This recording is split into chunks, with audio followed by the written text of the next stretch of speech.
O ramo de conjugação itpael é formado a partir da haste de piel adicionando o prefixo reflexivo e mudando a vogal sob o primeiro radical. Como os caules de piel e pual, geralmente tem um daguês no segundo radical do verbo. A forma jussiva no tronco de itpael é reconhecível apenas para verbos selecionados. Aqui, o verbo de exemplo é, que significa o descobrir a própria nudez ou no tronco de itpael, onde o terceiro radical, caiu. Para a maioria dos verbos que aparecem nas hastes piel e itpael em hebraico bíblico, a haste itpael expressa o mesmo tipo de ação que a haste piel, simples, intensiva, resultativa, causativa, etc., mas em voz reflexiva. Um bom exemplo é o verbo. No tronco cal, o verbo significa o conhecer ou a ação simples, voz ativa. Mas no tronco de piel, o verbo significa o dar a conhecer ou a ação causativa, voz ativa. Assim, no tronco de itpael, o verbo significa o dar-se a conhecer ou a ação causativa, voz reflexiva. A haste de itpael pode ser usada para expressar ação reflexiva simples de duas maneiras. Primeiro, a haste de itpael pode expressar uma ação simples em voz reflexiva. Nesses casos, geralmente a haste de itpael funciona como a voz reflexiva da haste cal, ou talvez nifal, em vez da haste de piel.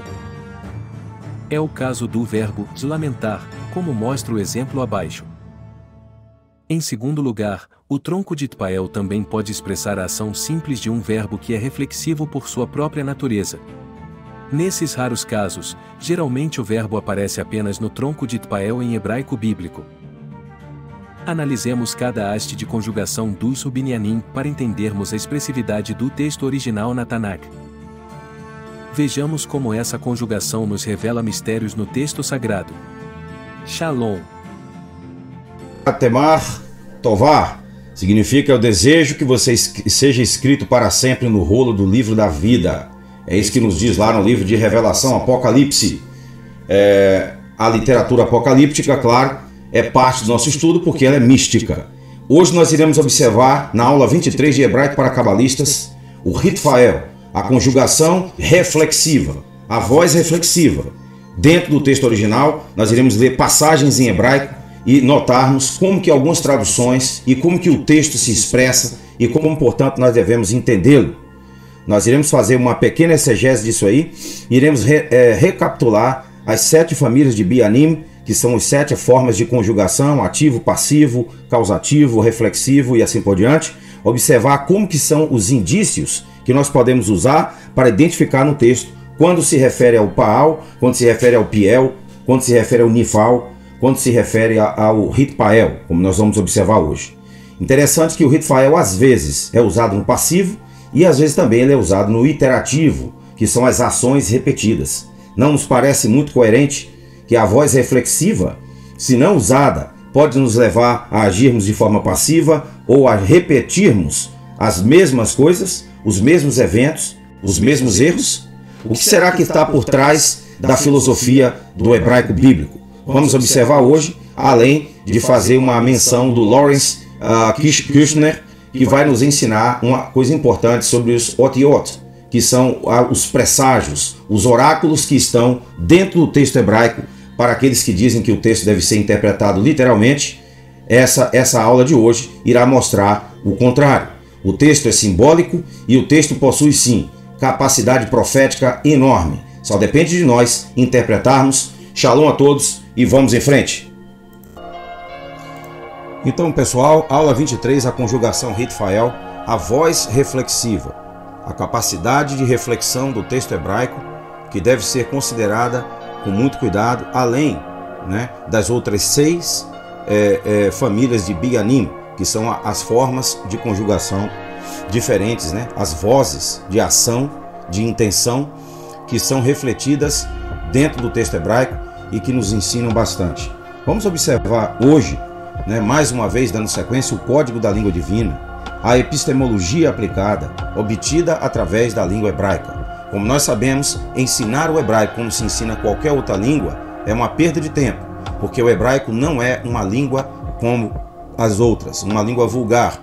É uma língua clássica, é uma língua de mistérios, é uma língua que tem codificada dentro de si conhecimentos ocultos à maior parte da humanidade, e são esses conhecimentos, astrologia, a biologia, física, padrões geométricos, padrões dos números, a forma de estilo de narrativa, né? A tipologia linguística que está ali dentro. Todos esses são os aspectos que nós queremos aprender dentro do hebraico. Nós não queremos aprender o hebraico simplificado. Esse não tem interesse. Esse não leva a lugar nenhum, essa forma. Então, vamos em frente com a nossa análise. O nosso curso completo está envolvendo, né, um estudo profundo. Esse curso de hebraico vai ser bastante extenso, porque depois que nós cobrirmos toda a gramática básica do hebraico, nós iremos então passar para exegese, exegese 1, exegese 2. Então aqui nós temos o Paal, nós temos o Piel, nós temos o Ritpail, nós temos aqui o Ritpael, ó, a forma reflexiva, nós temos aqui o lado passivo e o lado ativo. São os dois aspectos em que a língua hebraica se divide. E no meio exato está a capacidade de reflexão.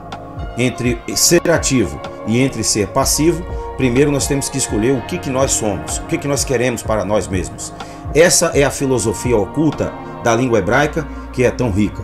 Vamos passar então o Pual e o Nifal finalmente no final. Nós vamos observar as características principais que vão nos permitir identificar esses aspectos dentro do texto hebraico só olhando para o texto, tá? Principalmente para os verbos, que é o que nós estamos falando aqui, né? As ações humanas, que às vezes podem causar, ser ativo nessa causação, ou pode ser também o passivo dessa causação, aquele que foi feito fazer alguma coisa, né? Que esse é o extremo da não reflexão, se nós concordarmos, né? Então vamos observar que a conjugação Ritfael é a voz reflexiva, como eu disse, e é uma ferramenta para o espírito. Quando nós dizemos que a Taná é uma obra espiritual, é uma obra metafísica, nós não estamos falando meras palavras. Nós iremos evidenciar isso, nós iremos provar isso através do texto e das referências que pertencem a ele. As referências que estão associadas ao conhecimento sagrado. A cada verbo do hebraico que nós estudamos, nós temos que considerar que eles são baseados em uma raiz de 3 consoantes, que é chamado em hebraico de shoresh.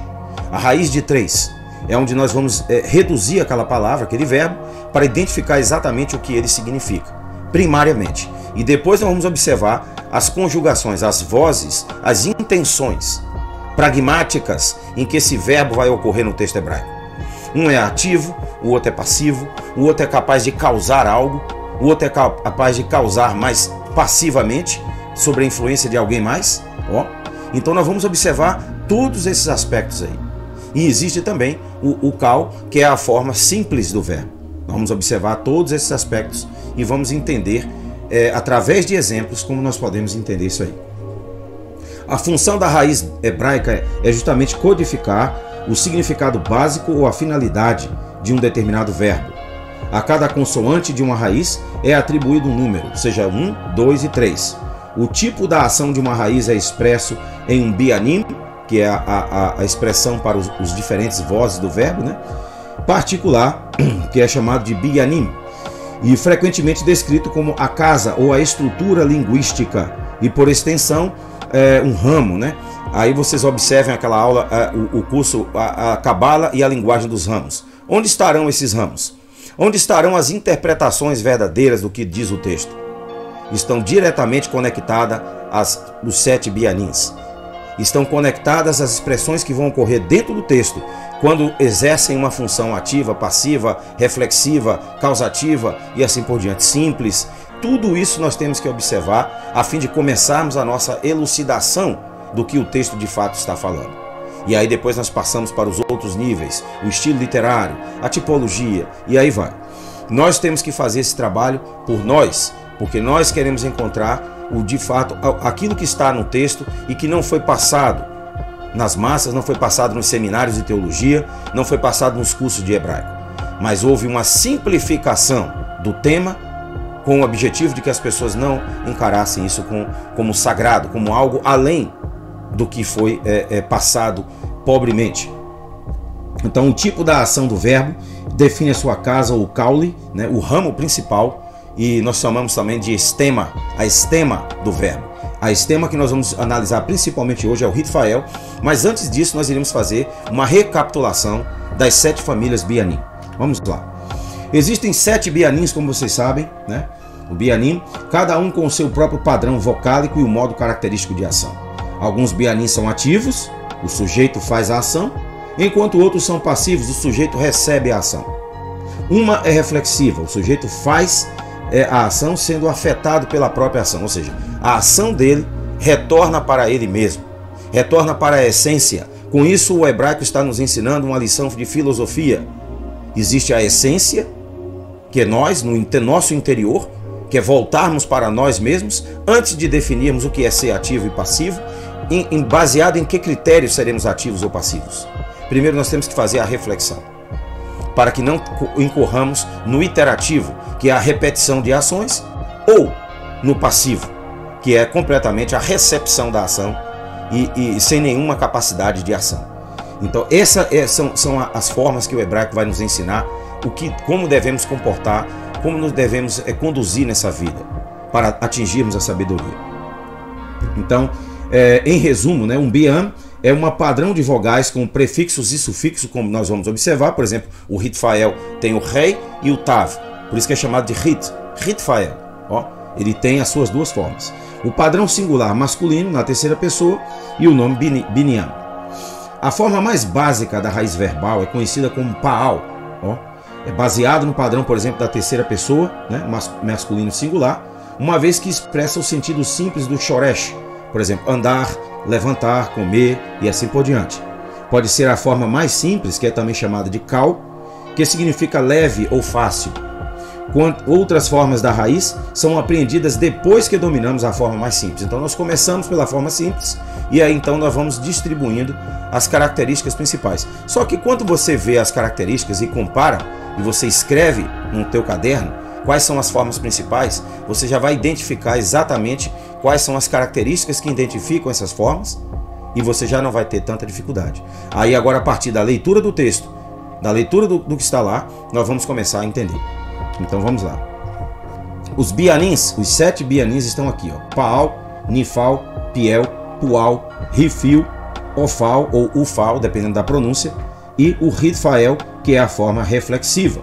Na forma Paal, você tem aqui o Kametz e o Patar, para identificar como ele começa, como ele inicia, Paal.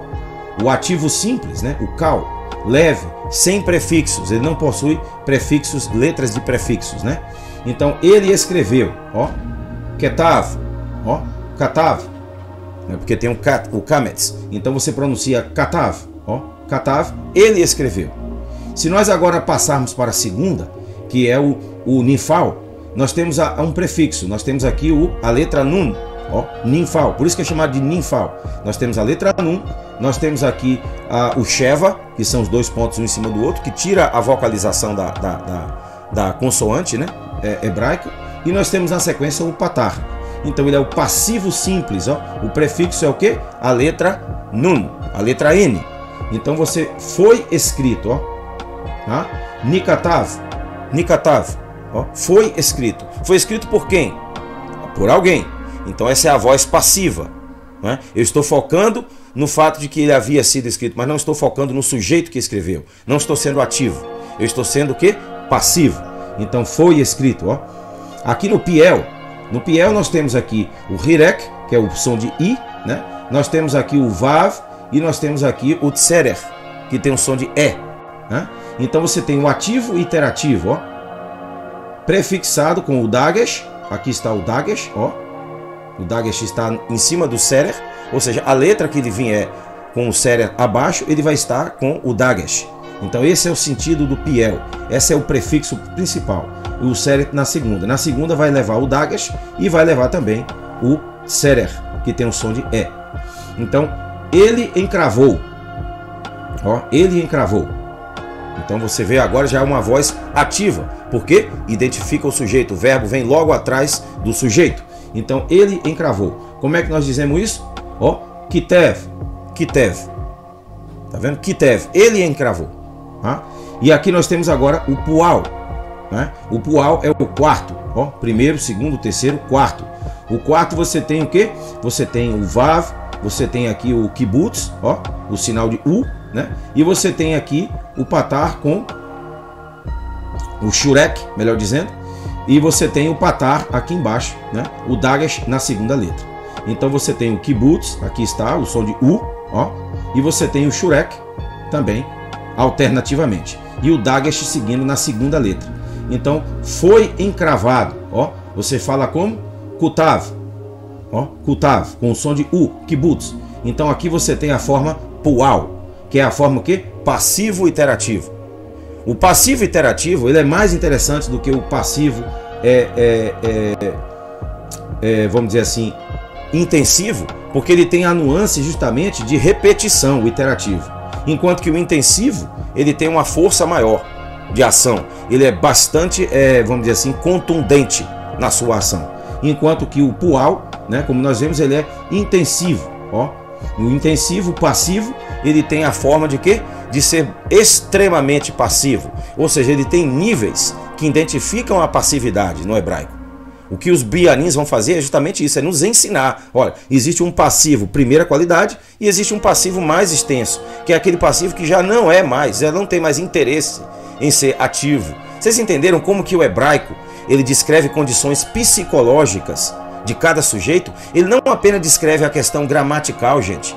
Eles descrevem a condição espiritual que a pessoa está. Ele é um ativo contundente, né, intensivo, ou ele é um passivo simples, ou ele é um passivo, ó, no Nifal, por exemplo, ele é um passivo simples, ó. Ou seja, essa pessoa ainda tem chance de recuperar, né? Mas no Pual, ele é um passivo intensivo, ou seja, ele é extremamente passivo. Então ele vai levar o kibbutz, ó, como sinal, e vai levar o shurek, tá vendo? Foi encravado, ó. Aqui está na voz extremamente passiva. Então nós dizemos kutav, ó. Já o rifio, né? O rifio você tem o rei, né, com o hirek, ó, e você tem aqui o sheva, né, que vai tirar a vocalização da letra. Você tem o hirek e você tem o iod. E você também tem essa forma aqui, ó, o rei, o kibbutz, o hirek, quer dizer, que é o som de i. Você tem o sheva, você tem o patar, você tem o sheva novamente, e no final você tem a letra tav. Então esse é o rifio, são as duas formas que ele ocorre. Então ele é o que? Causativo ativo. Ó, ele tem o prefixo, que é a letra rei. Quando você vê essa letra rei, você já sabe, ó, rifio no verbo, tá? Nós estamos falando de verbos, não de nominativos e adjetivos, mas de verbos, de ações, ações contundentes ou não. Então nós temos aqui, ó, tu ditastes, ó, kitetaveta, tu ditastes. Ele editou, ó, riktiv, ele ditou, riktaveta, e tu ditastes, né? Então você veja que ele é um causativo ativo, né? Você ditou algo. Por que isso é um causativo? Porque se os reis antigos ditavam, né, encíclicas ou como nós conhecemos o sentido religioso ortodoxo, mas ditavam leis, como no tempo de Daniel, no livro de Daniel, ele estava sendo um causativo. Por quê? Porque os sujeitos daquela ação, os passivos, iam ter que obedecer aquelas ordens, aquelas leis. Então aquele ditado, aquela voz do verbo, que é o ifio, ele vai indicar algo que é causativo. Ou seja, você causou a ação em outras pessoas. E essa ação foi ativa, contundente, que não tem como você se desvencilhar. Então essa é a condição em que o hebraico bíblico descreve os vários eventos em que nós lemos nas narrativas. Isso é extremamente interessante, porque isso vai nos dar uma visão muito ampla do que o texto está dizendo de fato. A intenção por trás daquela ação. Isso é fantástico. Então finalmente nós temos aqui, né, o ofal, né, que começa com o som o som do hatuf, né, que tem um som de o, né, que parece com o kametz. Então você tem aqui, por isso que ele é chamado de ofal, ó. Alguns chamam de ufal, dependendo se esses judeus são do Iraque, são do Iêmen. Existe uma diferença na pronúncia, eu quero que vocês saibam disso. Então não se preocupem exatamente em serem precisos numa determinada pronúncia, porque existem outras formas de pronúncia também, e daí veio as variações, né? Então nós temos aqui o ofal, e aí você tem o que? O causativo passivo, ó. O prefixo pode ser o kibbutz, né? Ou pode ser o hatuf. Ó, aqui você tem o kibbutz no prefixo, ou você tem o hatuf. Ó, então você vai ser o que? Foi feito ser ditado. Ó, você tem o que? Huketav. Huketav. Ó, Huketav. Huketav significa foi feito ser escrito. Ou seja, ele foi um passivo causativo, porque ele foi levado a fazer aquilo. Nós não queremos estar nessa situação. Essa é a situação que você vai ser conduzido a fazer coisas por outras pessoas. Essa é basicamente o que está acontecendo no mundo hoje. Uma elite governa, essa elite não faz nada, absolutamente, ela influencia, ela usa essa forma verbal aqui, ó. Ela usa o ofal, ele usa o causativo passivo nas outras pessoas. Então as outras pessoas se tornaram já um causativo, só que passivo. Por quê? Porque ele está causando algo que não é dele, que não se origina dele, mas que veio de alguém mais, que é o ativo intensivo. Tá bom? Então vocês observem como que o hebraico descreve a condição da nossa sociedade de uma forma fantástica, tá? De uma forma magistral. Vamos observar agora o último, que é o tema da nossa discussão hoje, que é o Ritfael. Aqui está o Ritfael, ele tem o Rei e ele tem o Tav com o Sheva. Então ele tem um som meio que sem vocalização, né? Átono.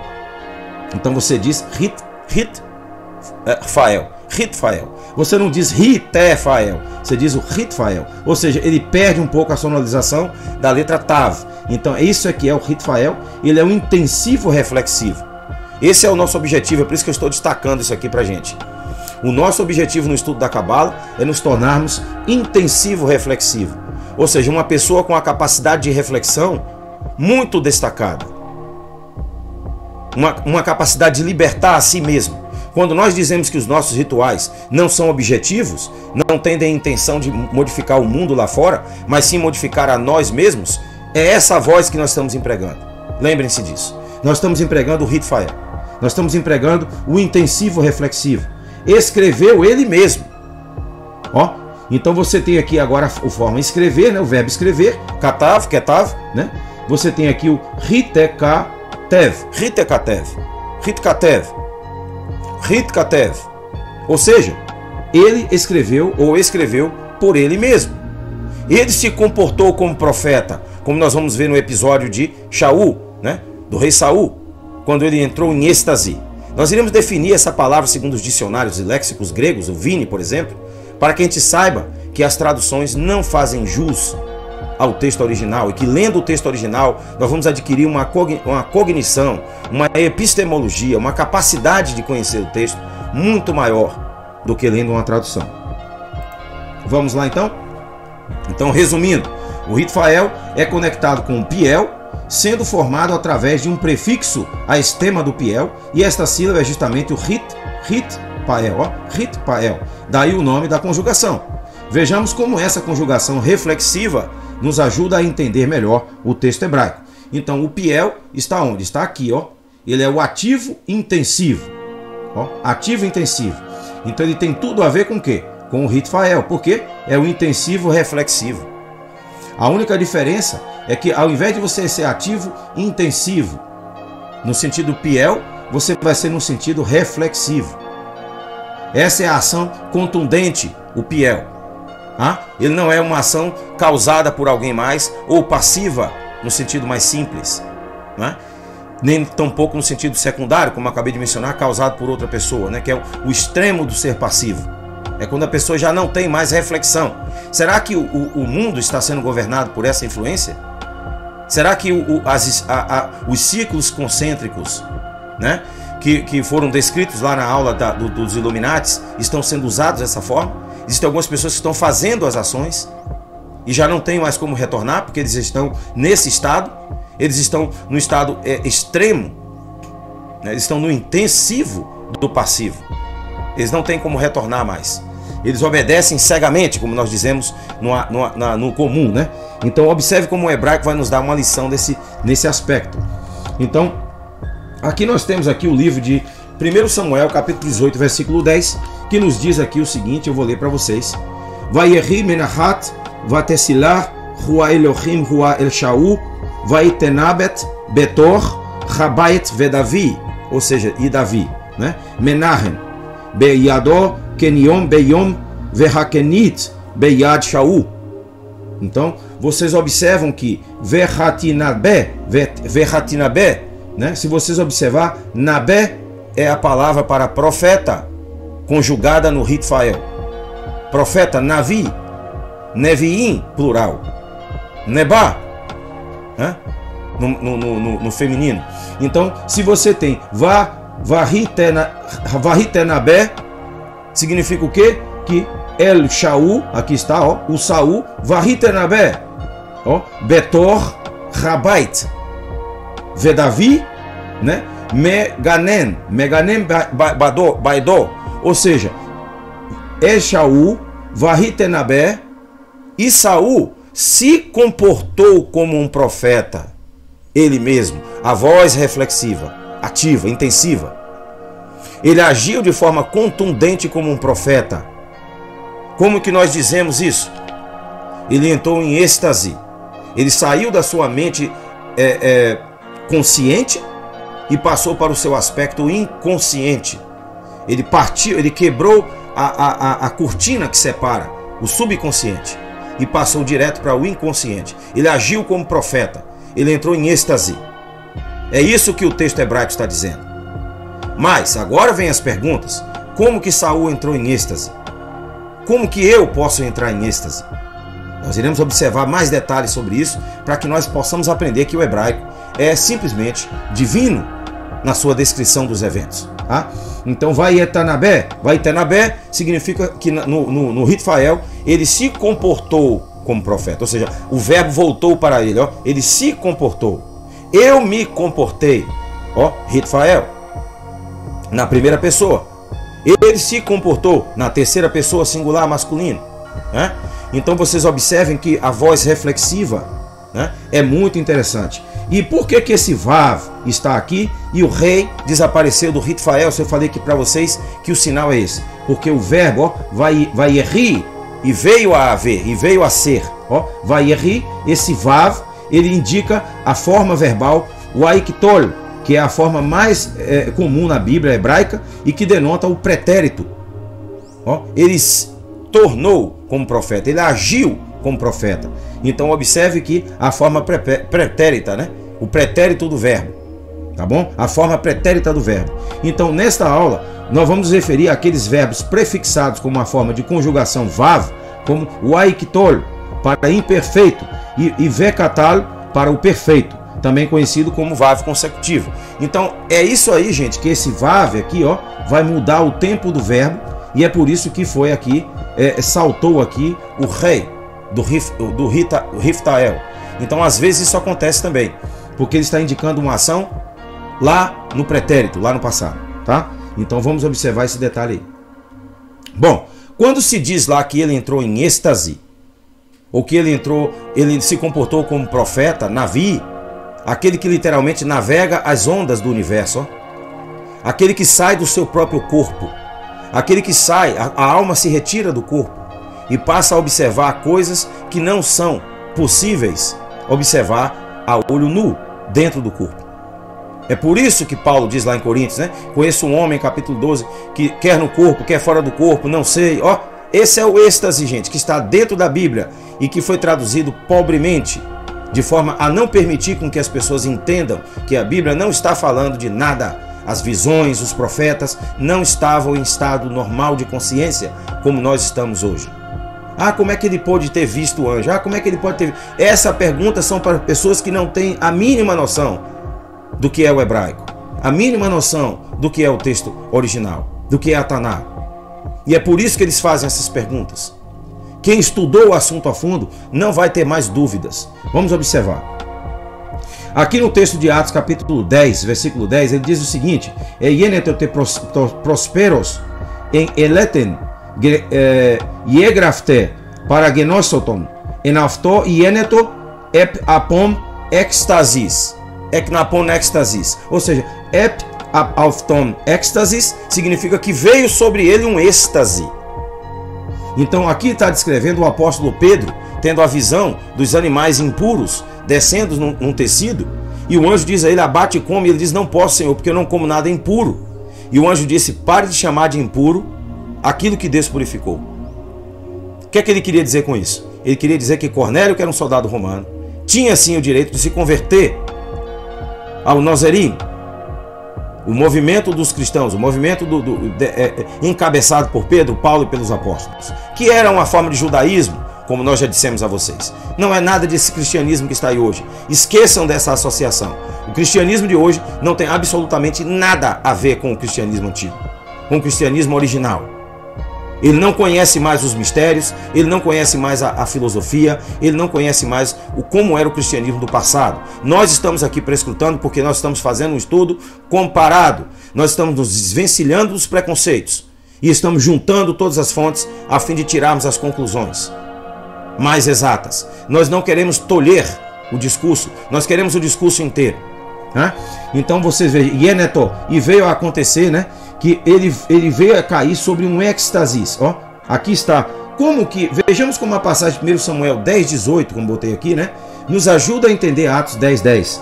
Então aqui nos diz o seguinte, ó, veja como o léxico divine em grego define pelo seguinte essa palavra, ó, o lançar da mente fora do seu estado normal, ó, a throwing of the mind out of its normal state, alienation of the mind, a alienação da mente, whether such as makes a lunatic or that of a man by some sudden emotion is transported by it were out of himself. Ou seja, quer isso ocorra de uma forma lunática, que vem de lua. Olha só o que é que eu quero dizer para vocês. A lua tem a ver com o nosso estado inconsciente. Então, se nós fazemos as meditações, os rituais durante a lua, nós vamos chegar a um momento que nós vamos atingir o estado de êxtase. E nós vamos começar a receber a mensagem espiritual. Nós vamos começar a desenvolver os dons espirituais que são mencionados na Bíblia e que a maioria das pessoas encaram de forma simplista, para dizer o mínimo. Então, aqui está dizendo que ele é transportado para fora de si mesmo. Resumindo, para não adiantar muito, esse texto vai estar lá com vocês no PDF, no Google Drive, na aula 23 de Hebraico para Cabalistas, então vocês vão poder constatar lá, tá? Mas o que o texto está dizendo basicamente com a palavra êxtase, só é pesquisar o significado de êxtase. Significa sair do nosso corpo. Êxtase. Êxtasis. Da mesma forma a palavra anastasis, ó, significa retornar, um retorno, uma renovação da alma, que nós chamamos de ressurreição. A palavra êxtasis quer dizer sair, uma estase de saída do corpo. Quem sai do corpo? A alma. Aí é que está a evidência de que o cristianismo antigo praticava mistérios. Como diz o John Allegro na sua obra, O Mistério dos Rolos do Mar Morto Revelado. Quem quiser procurar essa obra no Amazon pode ficar à vontade. Ele vai dizer exatamente que o cogumelo, que a arruasca também e outras ervas foram criadas por Deus para ajudar o homem a fazer uma viagem para fora do seu corpo. E é isso que o cristianismo conhecia, é isso que os antigos hebreus conheciam e que hoje não é conhecido mais, ou é ignorado, ou é tratado com preconceito. Nós não queremos essa mentalidade pequena, nós queremos sim entender o que está acontecendo. Por que esses homens eram capazes de ter visões, Daniel, Ezequiel, e nós não? Vamos fazer uma pergunta. Nós já temos essa capacidade dentro de nós. Nós só temos que fazer o quê? Enrijecer essa força.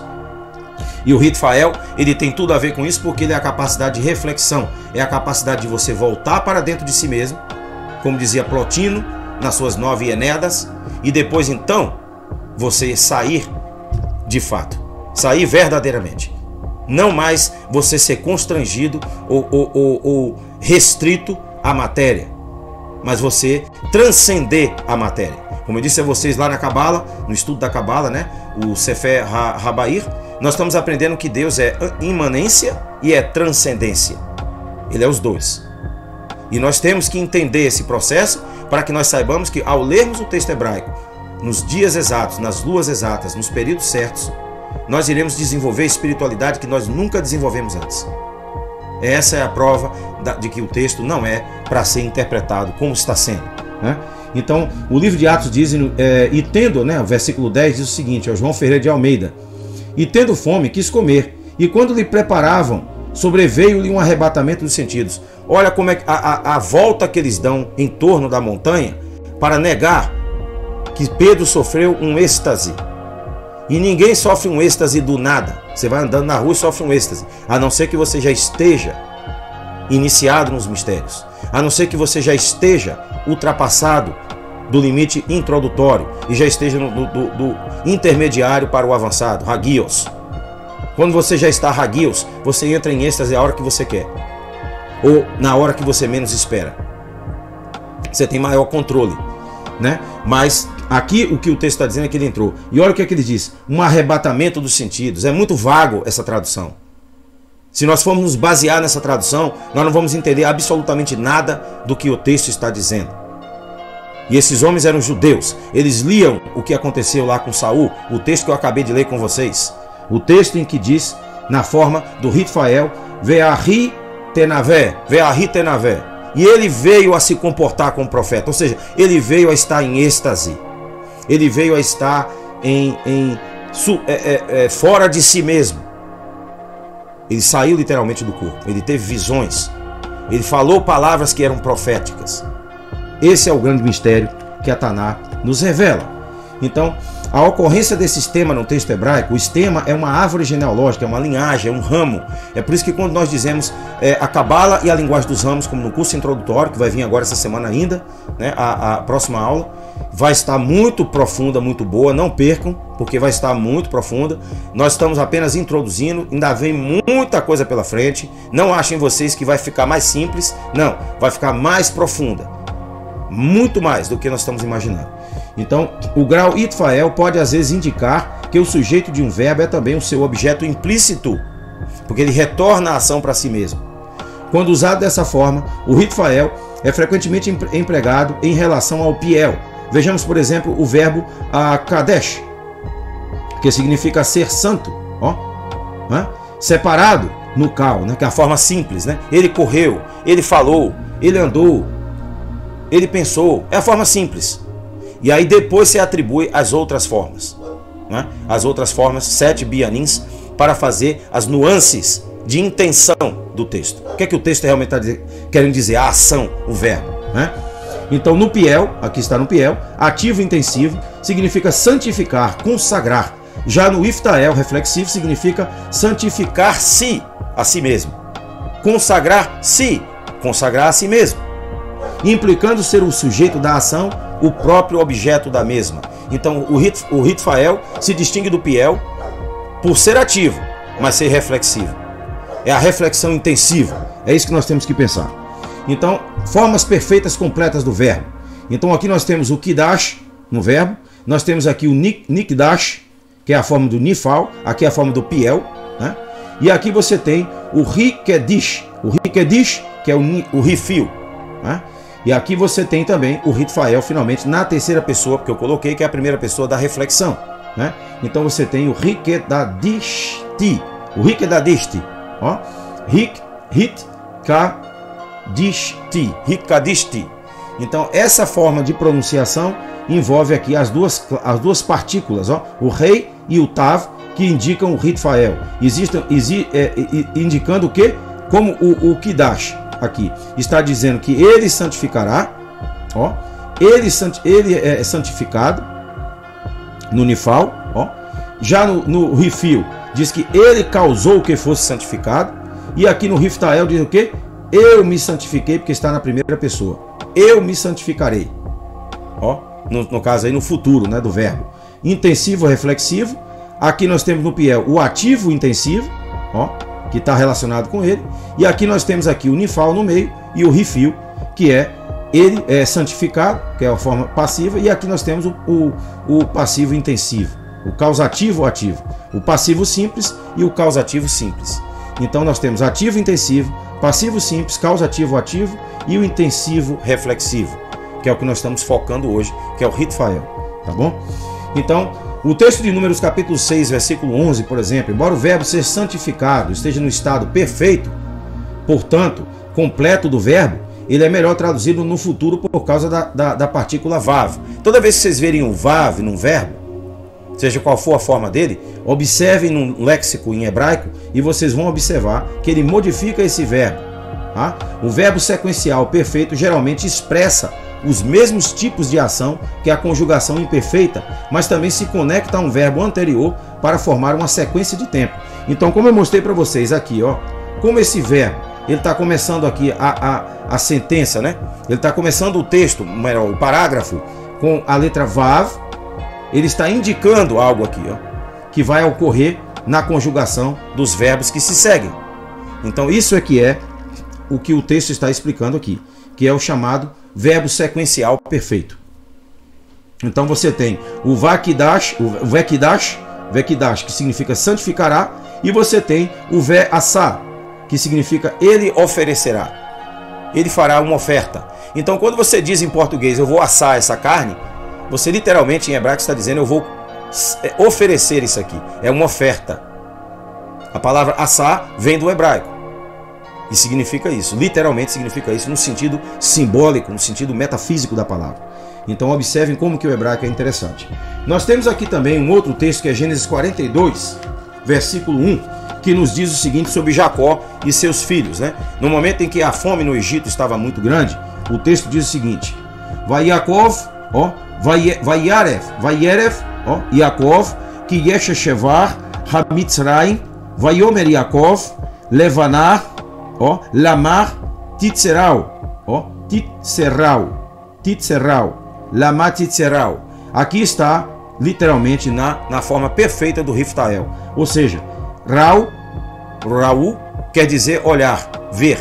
Então, na forma com essas duas partículas no início, quer dizer o que no reflexivo? Por que vocês estão olhando uns para os outros? Ou seja, no sentido de indicar o quê? Por que vocês estão perdendo tempo?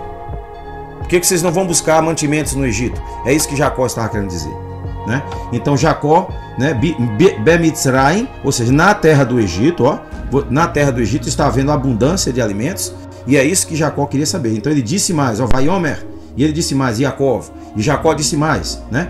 Levanav, ou seja, aos seus irmãos, os seus filhos. Lamar Rikterahu, ou seja, Lamar Rikterahu significa por que vocês estão aí parados olhando uns para os outros? Ou seja, por que vocês não fazem nada? Ó, ele usou a voz reflexiva, ou seja, ele convidou os filhos a fazerem uma reflexão. Por que eu estou perdendo meu tempo se eu posso fazer algo? O reflexivo intensivo. Esse é, gente, o Riftael. Essa é a importância dessa conjugação dentro do texto original em hebraico. Observe as partículas, né? Ó, perfeita, ó. O Tav, né? Aqui e o Tav. Para indicar, no caso, a nuance de estar agindo, né, de forma contundente. E Jacó viu que havia mantimentos no Egito, e Jacó disse a seus filhos: por que vocês estão olhando uns para os outros? Ó, João Ferreira de Almeida. Por que vocês estão perdendo tempo aí? Essa é a voz ativa, né? Agora, uma coisa interessante é que o Riftael também pode indicar passividade. Esse é o ponto importante, complexo da Taná. Por quê? Porque o Riftael entende que se você não é reflexivo, se você não reflete, você vai acabar sendo passivo. Você vai acabar seguindo a ordem de outros. Ó, como também você vai ver na próxima parte que nós vamos observar, o iterativo, repetindo ações, sem capacidade de reflexão. Então vamos lá. Uma vez ou outra o Riftael indica a voz passiva. Por exemplo, o Riftael Hillel, ó, que significa louvar, significa brilhar, né? Hillel. No Piel intensivo, normalmente significa vangloriar-se, né? Em Provérbios 31, versículo 30, no entanto, esse verbo possui uma nuance passiva, ser louvado. Ó, interessante, né? Aí agora ele já perdeu a capacidade reflexiva e passou a dizer ser louvado. Vamos ler o contexto, o texto e o contexto de Provérbios, capítulo 8, ou Eclesiastes, ou Provérbios 31, 30, né? Que eu mencionei. E vamos observar no contexto por que ele está dizendo na voz passiva. Por que o Riftael ali está indicando a voz passiva? Vamos observar as cláusulas que estão ali, as partículas, melhor dizendo, né? Não cláusulas, mas partículas que tipicamente identificam o Riftael, né? Então vamos observar Eclesiastes 8:10 e comparar com Provérbios 31, versículo 30. Em outras ocorrências, o nifal, que é o passivo simples, é usado para expressar a voz passiva. Então o nifal geralmente é o mais comum na questão da passividade, né? Mas na questão simples, né? Não na questão intensiva, como o Ritfael é no reflexivo. Mas o Ninfal é que realmente quer se referir a passivo. Mas o Riftael também pode expressar essa característica através da mudança de certas partículas, tá bom? Como vocês viram na anterior. 2 taves ocorrendo juntos. Então, finalmente, o iterativo. Por vezes também o Riftael, que é reflexivo, aponta para uma ação repetitiva ou repetida, né? Por exemplo, o Riftael, ó, que você tem aqui, halar, ó, halar, que significa caminhar. Nós dizemos em português, onde é que está fulano? Ah, fulano está ralando. O que é que significa isso? Está caminhando, está se esforçando, está se deslocando, está fazendo um esforço físico. É isso que significa a palavra halar, ó, caminhar, né? Significa caminhar de um lado para o outro, quando você coloca ele no Riftael, né? Perambular, ou seja, andar sem sentido. É aquilo que eu expliquei para a nossa amiga aí, a Michele, né? Sobre a questão de terem queimado os livros de magia, né? E periergia, né? Periergia em grego quer dizer isso aqui, ó, perambular, ou seja, cuidar da vida dos outros. Como diz lá na frente o apóstolo Paulo, né? Não seja encontrado nenhum de vós intrometido nos assuntos dos outros, ó. Isso é que é periergia. E eles traduziram como o quê?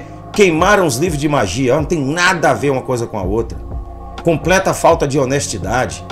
E nós estudando esse tema, nós estudamos esse assunto, nós vamos perceber a maldade que foi feita através do veículo da linguística, os calques nominais e verbais que eles cometeram contra nós. E nós vamos entender o ataque intelectual que nós sofremos. Rodopiar, ó, ficar rodando, né, dando voltas. Jó capítulo 37, versículo 12. Leamos agora a passagem de Bereshit 3:8 e busquemos identificar as formas Ritfael. Então, lá em Gênesis, né, nós temos aqui a descrição 3:8 desse texto aqui que eu vou ler para vocês agora. Vamos lá. Vamos lá. Aqui nos diz o seguinte, ó, Verhai Shemeru, ó, El Kol Adonai Elohim, Met Hahaler, Bagam, Lehuah, Hayom, Vayetzebach, Haadon, Veishto, Veishto significa a sua esposa, ó, a sua mulher, porque Ish significa mulher. Então, Veishto, ou seja, a esposa de Adão, né? Mipenei, ó, Adonai Elohim, Betorra Etz Hagam, ou seja, se esconderam da face, Mipenei é a face, quer dizer, se esconderam da face de Elohim, de Deus, de Adonai Elohim, entre as árvores do jardim.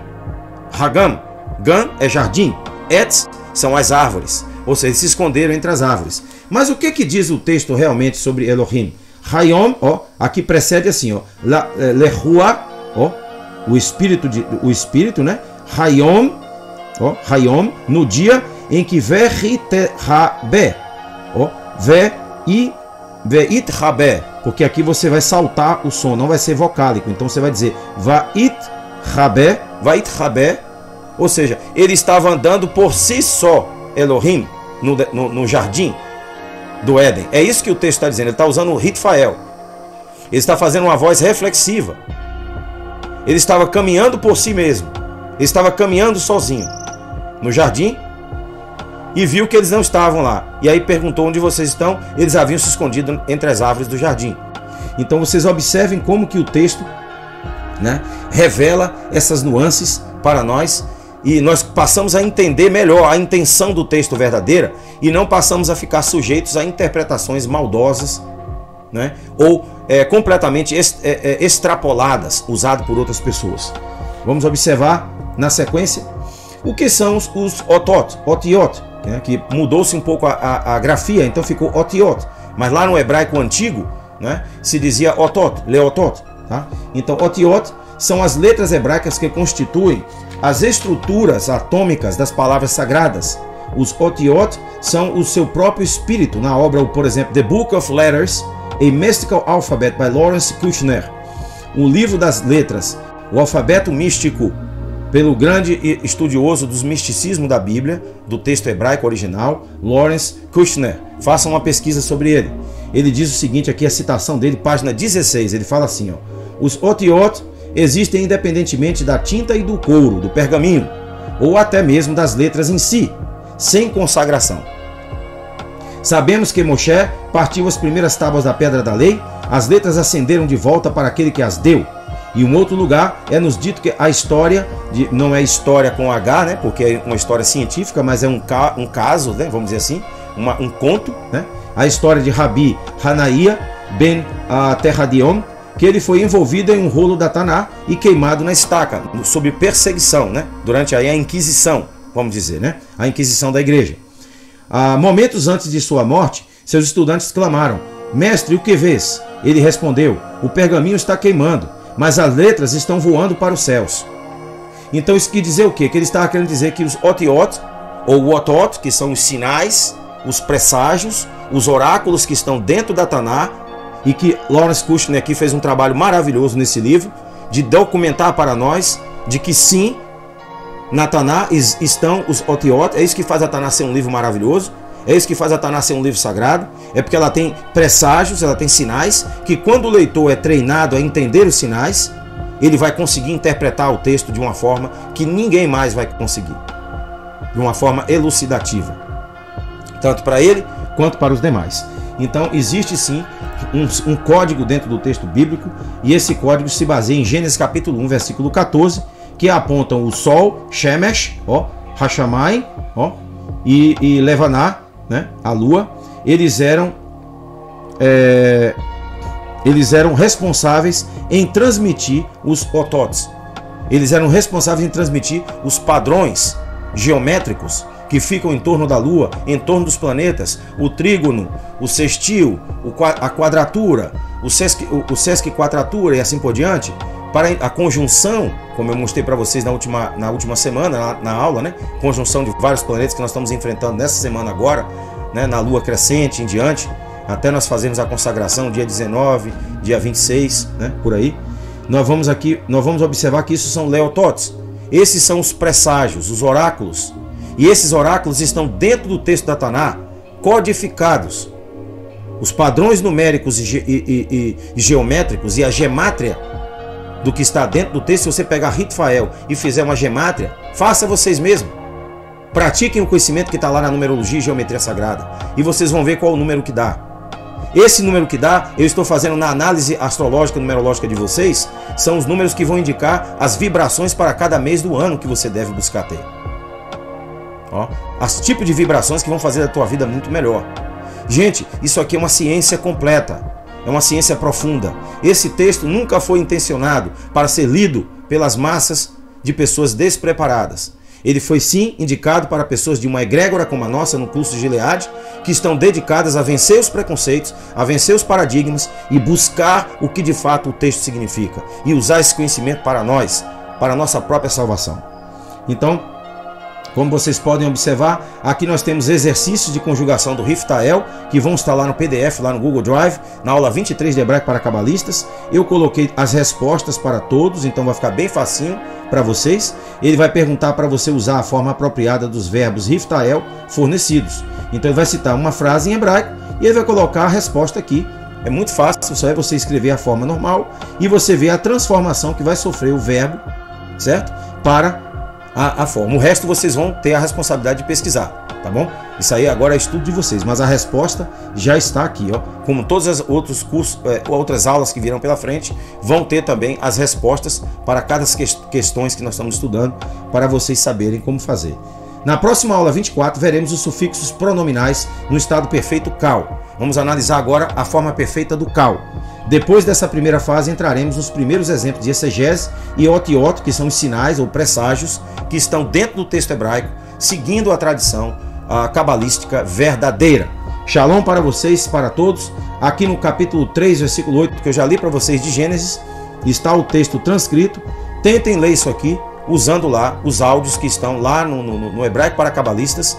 Façam um esforço, separem o texto, vejam o capítulo 3 e separem até o versículo 8 e comecem a identificar pelas palavras, porque é assim que vocês aprendem o hebraico, tá? Algumas coisas eu dou a resposta, outras coisas vocês vão ter que procurar por vocês, porque isso vai ajudar vocês a identificar por vocês mesmos aonde está o texto, tá? Porque não segue exatamente a ordem das traduções, tá bom? Então leiam esse texto aqui, Gênesis capítulo 3, versículo 8. Esse PDF vai estar lá para auxiliar vocês. Então na próxima aula nós vamos falar sobre sufixos pronominais do estado perfeito cal, né, e no Catal. E vamos falar também sobre a continuação da exegese e dos otiot, tá bom? Vem muita coisa pela frente, então agora eu estou fazendo uma reestruturação total do conteúdo dos cursos para que a gente possa atingir maiores níveis de entendimento de consciência. Meramente por estudar o texto sagrado, você já vai ser capaz de conseguir isso aí, sem nem mesmo ter ainda feito os rituais ou as orações especiais. Shalom para vocês e até a próxima.